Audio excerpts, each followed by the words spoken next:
Hello বন্ধুরা, সবাই কেমন আছো? আশা করছি সবাই খুব ভালো আছো আর আমি তো খুবই ভালো আছি। Welcome back to my channel.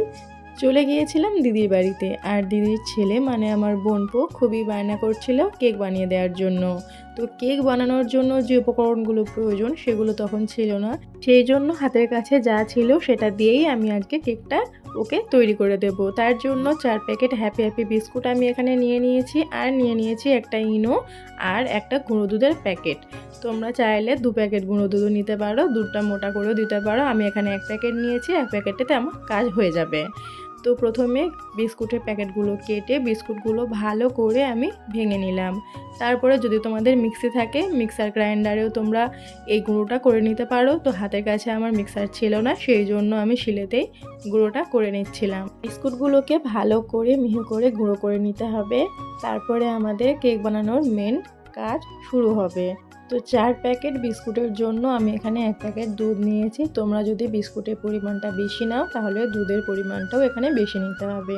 R 4 packet biscuit গুঁড়ো করে আমার ঠিক এই পরিমাণটা এসছে।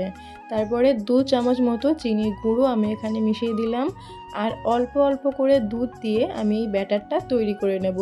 যেহেতু বিস্কুট মিষ্টি, সেই জন্য চিনিটা আমি 2 চামচ রেখেছি। তোমরা চাইলে মিষ্টিটা কমিয়ে বাড়িয়েও দিতে পারো। অল্প অল্প করে দুধ অ্যাড করে আমি এখানে ব্যাটারটা তৈরি করে নিচ্ছি। আর যে ইনোটা আমি রেখেছিলাম ওটা আমি একটু লাস্টের দিকে ইউজ করব। আমি আগে ব্যাটারটা ভালো করে ফেটিয়ে রেডি করে নেব। আর আমার দিদির 2 ছেলে, বড় ছেলেটা বায়না করেছিল কেক খাওয়ার জন্য, আর ছোটটা তো ও মানে খায় তবে বেশি খেতে পারে না। ও বায়না করছিল এই ব্যাটারটা নাকি ও রেডি করবে। মুচকেটা এসে আমার কোলে বসেই পড়েছে ব্যাটারটা রেডি করার জন্য। ও খুব বায়না করছিল এটা করবে বলে, সেই জন্য আমি ওকে একটু করতে দিলাম ব্যাটারটা রেডি।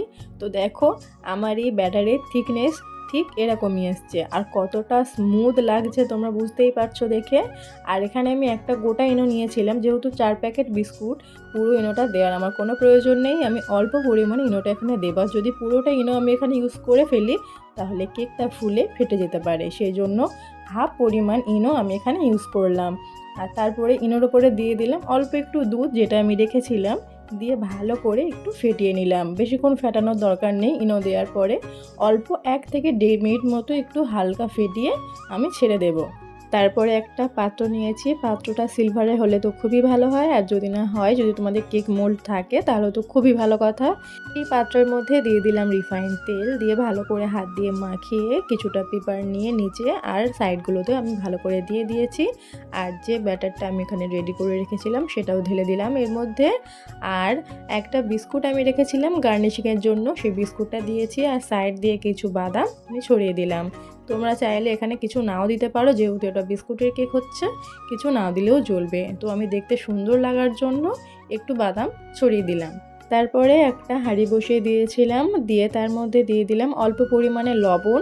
লবণটা দিয়ে একটু হাত দিয়ে ছড়িয়ে তার উপরে যে কোনো একটা পাত্র তোমরা দিতে পারো, তোমরা এখানে স্ট্যান্ডও দিতে পারো। তো আমার কাছে ছিল না, সেই জন্য একটা সরা নিয়ে আমি বসিয়ে তার ওপরেই এই কেকের পাত্রটা আমি রেখে দিলাম। আর ঠিক 20 মিনিট পর আমি এসে এটা চেক করছি। দেখো আমি একটা চামচ নিয়েছি, সেটা এই কেকের মধ্যে আমি ভালো করে ঢুকিয়ে বের করে নিলাম। যদি চামচের গায়ে লেগে যেত তাহলে কেকটা আমাদের বাকি থাকতো। আর দেখো চামচের গায়ে আমাদের কিছুই লেগে যাচ্ছে না, তাহলে কেকটা আমাদের পুরোপুরি রেডি হয়ে গেছে। তো তাহলে তোমরা বুঝতেই পারছো কতক্ষণ তোমাদের রাখতে হবে। 15 থেকে 20 মিনিট রাখলেই তোমাদের কেক পুরোপুরি রেডি। আর দেখো কত সহজে কেকের থেকে পেপারগুলো ছেড়ে আসছে, কোথাও একটু পুড়ে যায়নি বা লেগে যায়নি। দেখো কত সুন্দর স্পঞ্জি হয়েছে আমাদের এই কেকটি, দেখো কতটা স্মুথ লাগছে। তো চোখ বন্ধ করে তোমরা এই রেসিপিটা বাড়িতে ট্রাই করতে পারো। দেখো একটা পিস আমি তোমাদের কেটে দেখাচ্ছি, কেকটি কতটা স্পঞ্জি হয়েছে, দেখো কত সুন্দর লাগছে কেকটি। তো এই কেকটি তো খেতে হয়েছিল দারুণ। তো আমার এই হ্যাপি হ্যাপি বিস্কুটের কেকের রেসিপি তোমাদের কেমন লাগলো অবশ্যই আমাকে কমেন্ট করে জানিও। আর রেসিপিটা যদি ভালো লেগে থাকে তাহলে লাইক কমেন্ট শেয়ার করে দিও। আর আমার চ্যানেলে নতুন বন্ধু হয়ে এই রেসিপিটা দেখে থাকলে চ্যানেলটি সাবস্ক্রাইব করে আমার পাশে থেকো।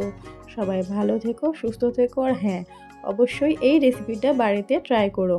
তোমরা ঝটপট তাহলে এই রেসিপিটা বাড়িতে ট্রাই করে ফেলো। আর আমরা চলো, কেকটা তো রেডি হয়ে গিয়েছে, কেকটা কেটে খাওয়া শুরু করে ফেলি। আর হ্যাঁ অবশ্যই কিন্তু আমাকে জানিও তোমাদের কেকের রেসিপিটা কেমন লাগলো। টাটা।